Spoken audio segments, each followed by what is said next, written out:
Alors, je vous propose de commencer cette émission en abordant un sujet fondamental, s'engager contre le sexisme, un impératif pour déconstruire les inégalités.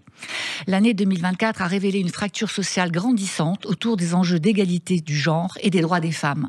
D'un côté, celles et ceux qui aspirent à une véritable égalité, de l'autre, des voix qui, sous couvert de déni ou de défense, retardent les changements. Dès lors que les revendications féminines gagnent en visibilité, elles se heurtent à un backlash médiatique organisé où le sexisme, banalisé et réduit à une simple opinion, s'oppose à des revendications perçues comme trop exigeantes.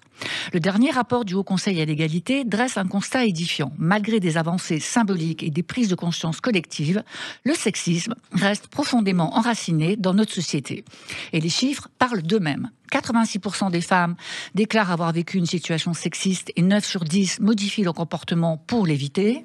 40% rapportent avoir vécu une situation de non-consentement, alors que seulement 23% des hommes reconnaissent en avoir été à l'origine. 57% des femmes disent avoir été moins bien traitées dans la rue et les transports et 50% dans leur propre foyer. 23% ont été victimes de violences économiques conjugales, un phénomène lié à une spirale de dépendance financière, souvent renforcée par les écarts salariaux. En 2024, seuls 34% des temps de parole médiatiques étaient accordés aux femmes. Alors, et le monde du travail, dirait.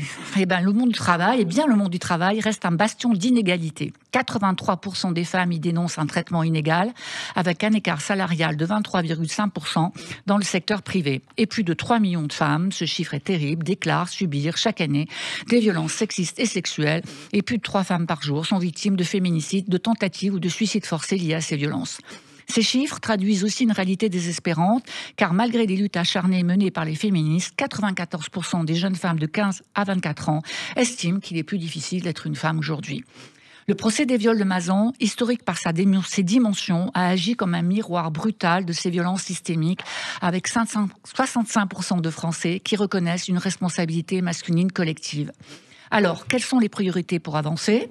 Une éducation à l'égalité généralisée, plébiscitée par 9 Français sur 10, un partage équitable des responsabilités familiales et la réforme d'un congé paternité obligatoire et allongé, demandé par 70% de nos compatriotes, la révision de l'index Pénicaud et la mise en place de budgets sensibles au genre et l'adoption des critères d'égale conditionnalité pour les aides publiques, une justice renforcée, une introspection collective masculine pour devenir des alliés actifs aux côtés des femmes.